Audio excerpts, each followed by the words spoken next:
যদিও বাংলা উচ্চারণের ক্ষেত্রে দয়াকার র দ্বার এবং দয়বয় আকার র দ্বার একইভাবে উচ্চারণ করি, কিন্তু আমাদের উচ্চারণ করা উচিত দয়াকার র দ্বার এবং দয়বয় আকার র দ্বার।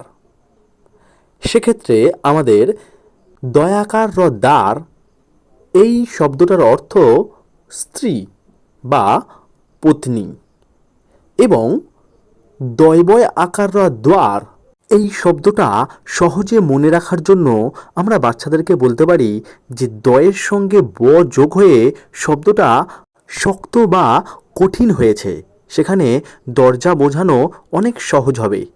তাহলে এরকম সহজভাবে আমরা ছোট ছোট বানানগুলো বাচ্চাদের মধ্যে সঠিকভাবে মনে রাখতে সাহায্য করব। যদি এই টপিকটি তোমাদের ভালো লাগে তাহলে সাবস্ক্রাইব করো।